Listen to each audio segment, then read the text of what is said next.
നാളികേരത്തിന്റെ നാട്ടിലെനിക്കൊരു നാളിയിടങ്ങരി മണ്ണുണ്ട്. അതിൽ നാരായണ കിളി കൂടുപോലുള്ളൊരു നാലുകാലോലപ്പുരയുണ്ട്. നാലുകാലോലപ്പുരയുണ്ട്. ആ സുന്ദരി നിൽക്കുന്നത് നാലുകാലും ഓല മേഞ്ഞപ്പുരയിലല്ല, 8 കാലുള്ള ഓലയാൽ മേഞ്ഞൊരു പമ്പുമൃഗത്തിന്റെ ഓലയിൽ നിന്നൊരു കോമളാങ്കി. ഇതൊക്കെ കഥ പറയുന്നതിൽ എന്താണ് പ്രശ്നം? ഈ കുറെ നേരമായിട്ട് പെണ്ണുകളെ കിട്ടുന്നില്ല. ഈ ഇങ്ങനെയൊക്കെയാണ് ഞാൻ സംഭവിച്ചത്. ആ സുന്ദരി ഇച്ചിരി നേരം ആ കുടിയില് നിൽക്കുന്ന എത്ര നേരമായിട്ട് നിൽക്കണടാ? നിനക്ക് എന്താണ് കഥയ്ക്ക് എന്താ പ്രശ്നം? കഥ പറയാൻ എന്താ പ്രശ്നം? കഥ പറയണം. കഥ പറയാൻ നിനക്ക് എന്താണ് പ്രശ്നം? സുന്ദരി വേണ്ട, ഓല വേണ്ട. പഞ്ചായത്ത് പ്രസിഡന്റ് ആകുന്നതിനും വേണ്ട മുളകി കുത്തിയാവുന്നല്ല. അപ്പൊ കഥ പറയണ്ട, കഥ പറയണ. ഓല ഓല വേണ്ട, ഓല വേണ്ട, ഓല വേണ്ട അല്ലേ? കഥ പറയണം. അതെ, ഈ കഥയുടെ കഥാപ്രസംഗ പുസ്തകമല്ലേ എടുക്കാൻ ഞാൻ മറന്നുപോയി.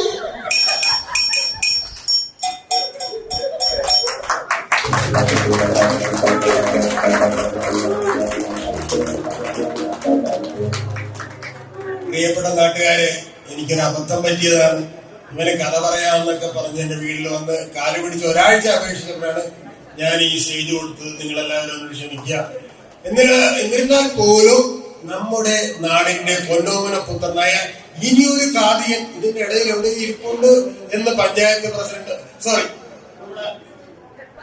ഹെഡ്മാസ്റ്റർ പറയുകയുണ്ടായി. നമ്മുടെ സുഗുണ, നീ ഈ വേദിയിൽ എവിടെയെങ്കിലും ഉണ്ടെങ്കിൽ വന്നൊരു കഥ പറഞ്ഞ് എന്റെ മാനം രക്ഷിക്കണ, ഇല്ലെങ്കിൽ ഇവരെല്ലാരും കൂടെ എന്നെ ചെരുപ്പൂരി അടിക്കുന്ന ദേവിയിൽ കടന്നു വന്നൊരു കഥ പറയടാ. സുഗുണ, നീ എവിടെയുള്ളത്? കടന്നു വരിക.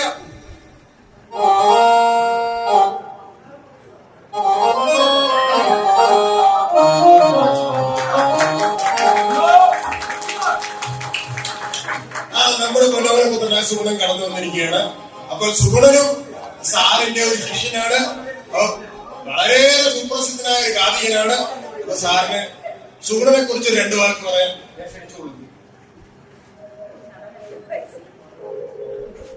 ഈ സുഗുണനും എന്റെ ശിഷ്യനാണ്. ഇവനും പഠിക്കാൻ മോശമായിരുന്നു. എന്റെ ഒരുപാട് തല്ലിവും കൊണ്ടിട്ടുണ്ട്. എങ്കിലും അവൻ നല്ലൊരു കാതികനാണ്. 299. ഇത് 300ാമത്തെ കഥയാണ് സുഗുണന്റേത്. കഥയുടെ പേര് വത്സൻ. ഈ കൂടുതലുണ്ടോ? കഥയുടെ പേരാണ്. അപ്പൊ സുഗുണൻ ഞങ്ങളുടെ മാനം കാത്തുകൊണ്ട് നല്ലൊരു കഥ ഇവിടെ അവതരിപ്പിക്കും.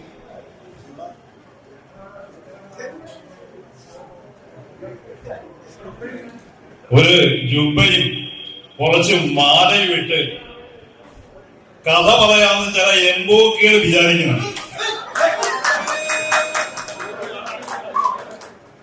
എന്റെ കഥയുടെ പേര് വത്സല.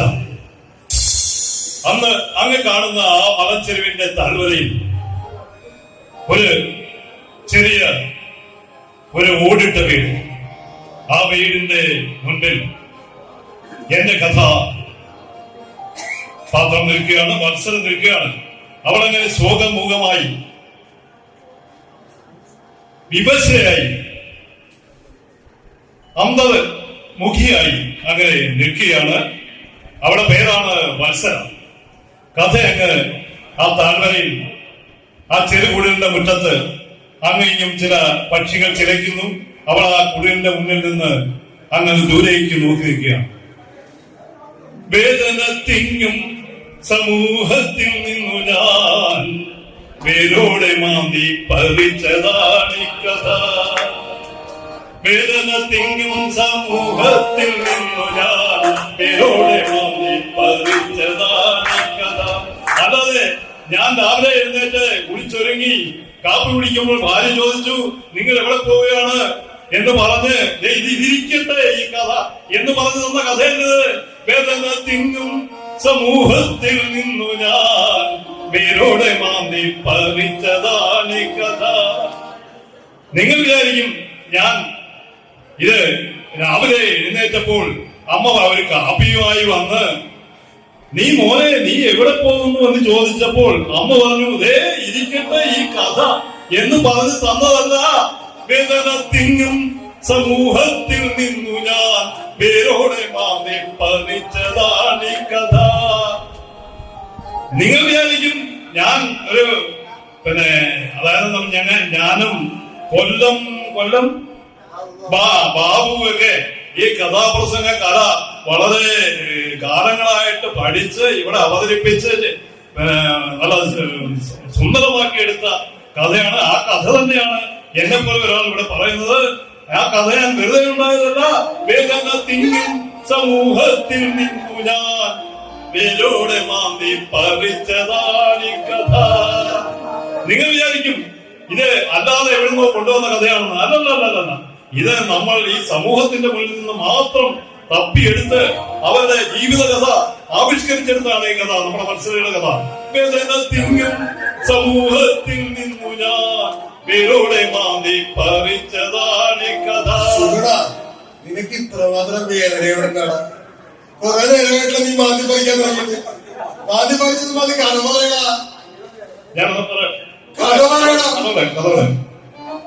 ഞാൻ രാവിലെ എഴുന്നേറ്റപ്പോൾ എന്റെ മോള് വന്ന് ചോദിച്ചു, അച്ഛാ ഇന്ന് എവിടെ പോയെന്ന്. അത് ഞാൻ പറഞ്ഞു, മോളെ നമ്മുടെ പറവൂര് തൊട്ടിപ്പുറത്ത് ജനജാഗൃതിയിൽ ഒരു കഥാപ്രസംഗമുണ്ട്, ആ കഥാപ്രസംഗം പറയാൻ ഞാൻ പോവുകയാണ് എന്ന് പറഞ്ഞപ്പോൾ അച്ഛാ ഇത് ഇരിക്കട്ടെ എന്ന് പറഞ്ഞെന്ന കഥയുന്നത്.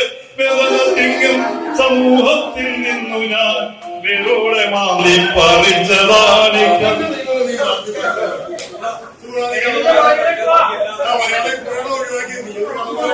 അതെ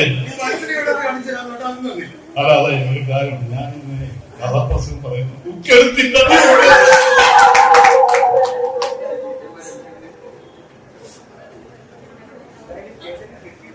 എന്തായാലും ഈ സ്റ്റേജൊക്കെ കിട്ടിയതിൽ ആരെങ്കിലും വന്നൊരു കഥ പറയൂ. ആരെങ്കിലും ഒരാളെ വന്നൊരു കഥ പറഞ്ഞ് എന്നെ ഈ അപമാനത്തിൽ നിന്ന് രക്ഷിക്കണമെന്ന് ഞാൻ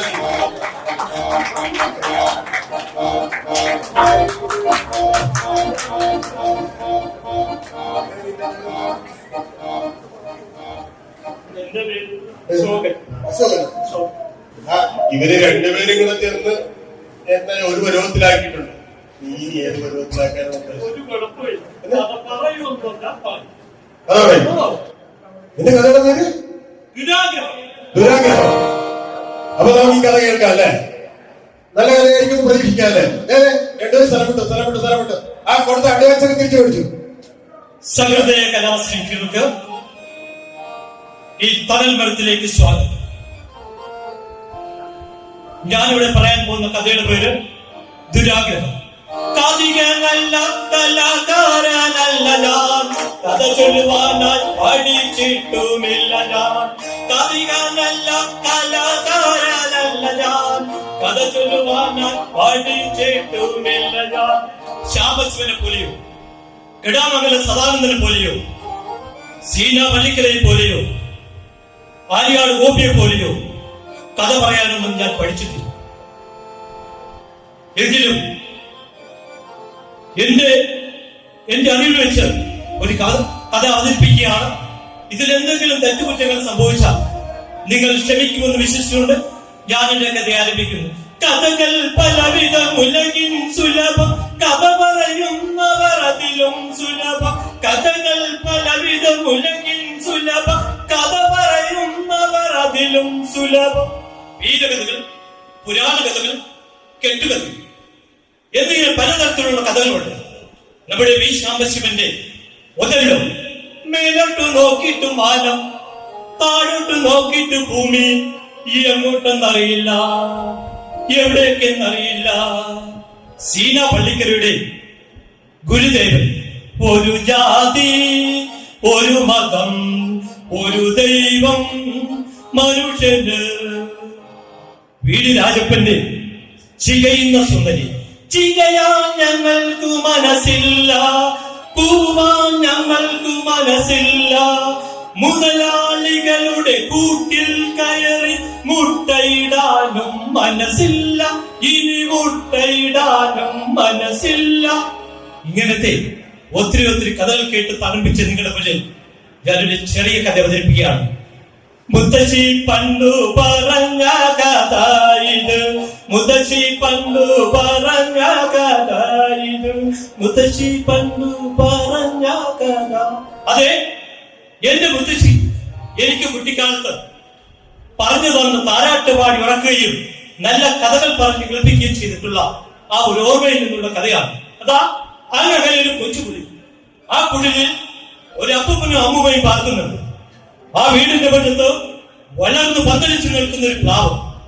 ആ പ്ലാവിൽ പല ദിക്കുകളിൽ നിന്നും ദേശങ്ങളിൽ നിന്നും ഒത്തിരിയേറെ വവ്വാലുകൾ കൂട്ടമായി വന്നിരിക്കുന്നതാണ്.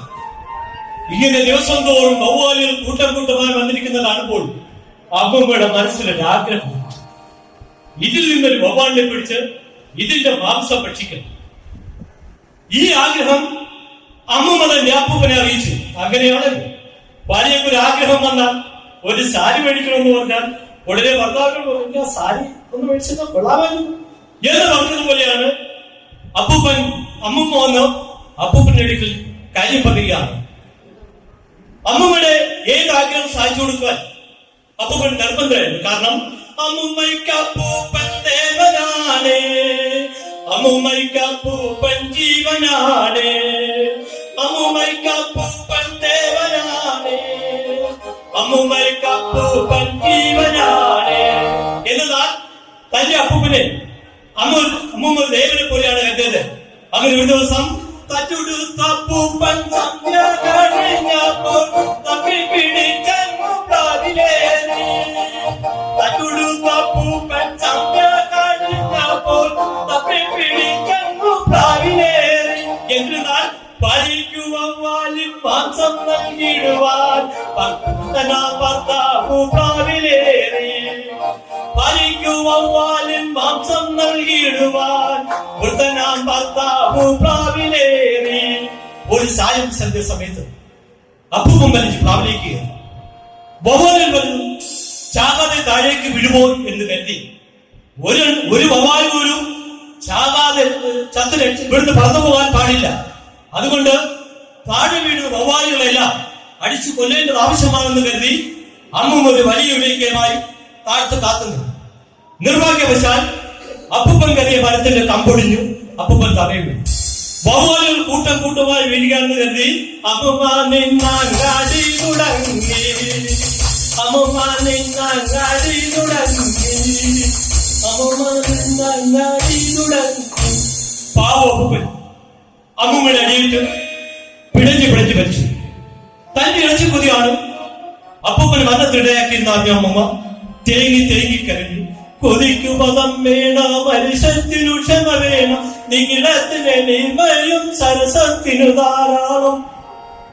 പ്രിയമുള്ളവരെ, നിങ്ങളെന്നും ഈ വക ദുശീലങ്ങൾ അകറ്റുമെന്ന് വിശ്വസിച്ചുകൊണ്ട് എന്റെ കഥാപ്രസംഗം അവസാനിക്കും.